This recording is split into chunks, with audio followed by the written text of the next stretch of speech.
একই কাণ্ড! এ কেমন পাল্টিবাজ প্রেসিডেন্ট! ডোনাল্ড ট্রাম্পের কথা বলছি, আর কার কথা বলবো? একদিকে শুল্ক চাপানোর সিদ্ধান্ত, আরেকদিকে শুল্ক চাপানোর হুঁশিয়ারি, ইউরোপীয় ইউনিয়নকেও উস্কানি। আর আজ প্রধানমন্ত্রীর জন্মদিন, ৭৫ বছর হলো প্রধানমন্ত্রী নরেন্দ্র মোদীর।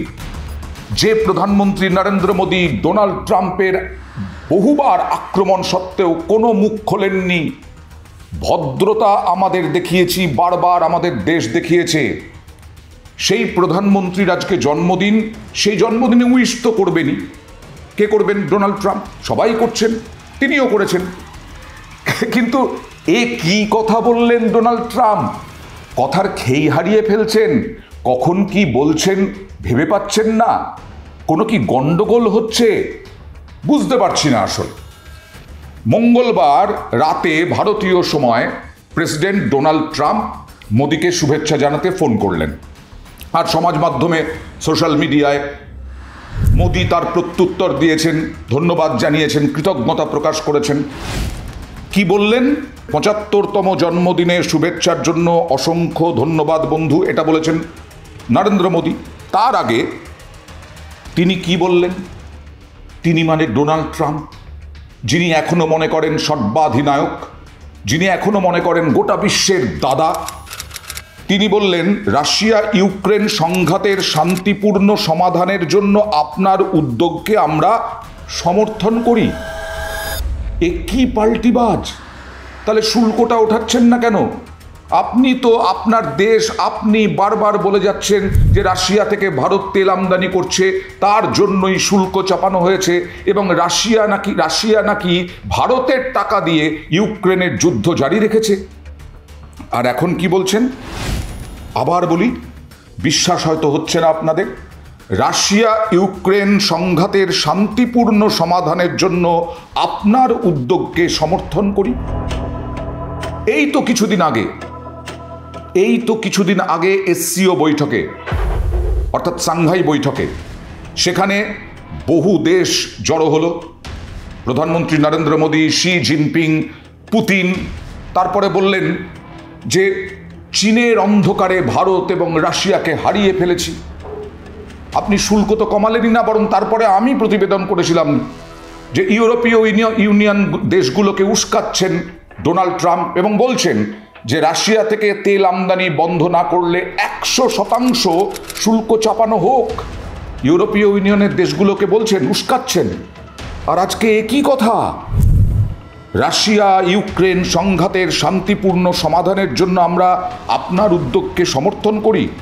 এবং ১৭ই জুনের পর এই প্রথম ট্রাম্প এবং মোদির কথা, অন্তত ১৭ই জুনের পর এই প্রথম। কারণ বিভিন্ন সংবাদ মাধ্যম সূত্রে তো আমরা দেখেছি যে মোদিকে গত কয়েক সপ্তাহে অন্তত ৪ বার ফোন করেছেন আমেরিকান প্রেসিডেন্ট ডোনাল্ড ট্রাম্প, কিন্তু মোদি ফোন তোলেননি। আমরা ভালো সম্পর্ক চাই, তাই মোদি বারবার বলেছেন, আপনার মতো আমিও ভারত আমেরিকার সমঝোতা এবং বৈশ্বিক অংশীদারিত্বকে সম্পূর্ণ নতুন উচ্চতায় নিয়ে যেতে চাই। আমরা চাই, আমেরিকার সঙ্গে বন্ধুত্ব খুব গাঢ় ছিল, সেই বন্ধুত্ব আমরা চাই, কিন্তু মার্কিন বিশেষজ্ঞরাই বলছেন সেই বন্ধুত্বের জায়গায় আর যাওয়া সম্ভব নয়। ভারতই যাবে না আর, কারণ ভারত বিকল্প পথ বেছে নিয়েছে। তাহলে ডোনাল্ড ট্রাম্প কি করবেন? যেমন আরও একটা উদাহরণ দিই আপনাদের। কেন বলছি যে কিছু গন্ডগোল হয়েছে কিনা, কোথাও বয়সজনিত কারণে খেই হারিয়ে ফেলছেন কিনা, হয়তো এরকম পটাশিয়াম সোডিয়াম গন্ডগোলে অনেক কিছু হয়। ভুলে যান মোদিকে ফোন করছেন না অন্য কাউকে ফোন করছেন, মোদিকে শুভেচ্ছা জানাতে গিয়ে বলছেন রাশিয়া ইউক্রেনে আপনার উদ্যোগকে সমর্থন জানাচ্ছি, যুদ্ধ থামাতে। এটা কি ভুলে বলছেন না কি? আসলে বোঝা যাচ্ছে না। কারণ কাতারে কিছুদিন আগে আমি প্রতিবেদনে জানিয়েছি যে ইসরায়েল হামলা চালিয়েছে দোহায়, কাতারের রাজধানী দোহায়, এবং সেখানে হামাসের শীর্ষ নেতৃত্ব, অর্থাৎ হামাস জঙ্গি সংগঠন বলে যারা, সেই জঙ্গি সংগঠনের শীর্ষ নেতৃত্ব সেখানে নাকি ঘাঁটি গেড়ে রয়েছে, তাই ক্ষেপণাস্ত্র চালিয়ে দিয়েছে। এবং এখন ইসলামী কান্ট্রিগুলো প্রায় বলা যায় একসাথে ইসরায়েলের ওপর আক্রমণ করবে, এরকমটাই চলছে সিদ্ধান্ত নেওয়ার পালা। সেই কাতারে ইসরায়েলি যে হামলা, মানে ইসরায়েল তো আমেরিকার বন্ধু, আমেরিকা তো ইসরায়েলকে একেবারে কোলের ছেলে মনে করে, আর সেই কারণে প্যালেস্তাইনে ভয়ঙ্কর হামলা, শিশু মৃত্যু, মহিলা মৃত্যু, প্যালেস্তাইনকে ধ্বংস করে দেওয়া আমেরিকা সমর্থন করে। ইসরায়েল ইরানের যুদ্ধে ইসরায়েলকে সমর্থন করেছে। সেই আমেরিকা, সেই ডোনাল্ড ট্রাম্প, সেই মার্কিন প্রেসিডেন্ট কি বললেন, কি করলেন? কাতারে ইসরায়েলি হামলার নিন্দা করে রাষ্ট্রসংঘে একটা নিরাপত্তা পরিষদে একটা প্রস্তাব এসেছিল, নিন্দা প্রস্তাব। খুব ভালো করে শুনুন, ইসরায়েল কাতারে হামলা চালিয়েছে, তার নিন্দা প্রস্তাব রাষ্ট্রসংঘে আনা হলো এবং তাতে সমর্থন করলো আমেরিকা। এ কি কাণ্ড! এত সমর্থন, এত কোলের ছেলে, তার নিন্দা প্রস্তাবে আমেরিকার সমর্থন। আমেরিকার নেতৃত্বাধীন উপসাগরীয় সহযোগিতা পরিষদের অন্যতম সদস্য কাতার। পেন্টাগন সেন্ট্রাল কমান্ডের আঞ্চলিক সদর দপ্তর দোহার একটু দূরে।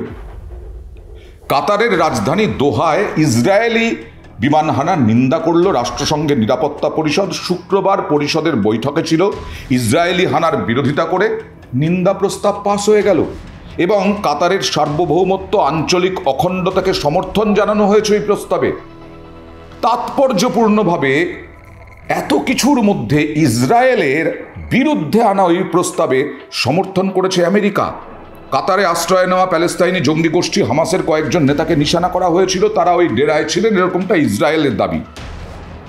সেখানে পেন্টাগন এইভাবে সমর্থন করে দিল। এখানেই তো অদ্ভুত লাগছে যে আমেরিকান প্রেসিডেন্ট ডোনাল্ড ট্রাম্প, তিনি ভারতের ওপরে 50% শুল্ক চাপিয়ে আছেন। ভারত বিকল্প পথ খুঁজছে, ভারত সাধারণ মানুষের দিকে তাকিয়ে আছে। সাধারণ মানুষ যাতে ক্রয় ক্ষমতা বাড়ে এবং সেইটা শুল্কের দিয়ে ভরপাই হয়, শুল্কের টাকা যে লস হচ্ছে সেইটা চেষ্টা করছে। ভারতের অর্থনীতি আসলে এত শক্তপোক্ত না, আর সেই কারণে আমেরিকা ভেবেছিল একেবারে লুটিয়ে পড়বে আমেরিকার পায়ে।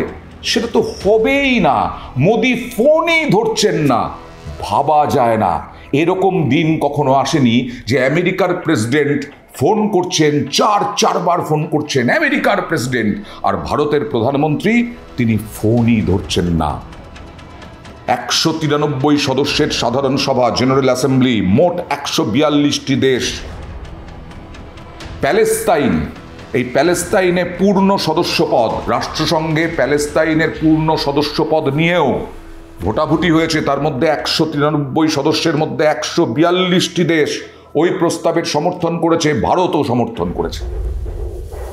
ভারত প্যালেস্তাইনের পূর্ণ সদস্যপদে সমর্থন করেছে, আমেরিকার হুঙ্কারকে ভয় পায় না। তাই অদ্ভুত লাগছে, প্রধানমন্ত্রী নরেন্দ্র মোদীকে শুভেচ্ছা তো জানাবেন, খুব স্বাভাবিক, কিন্তু এই কথাটা কি বললেন এখনো না ঠিক বোধগম্য হচ্ছে না।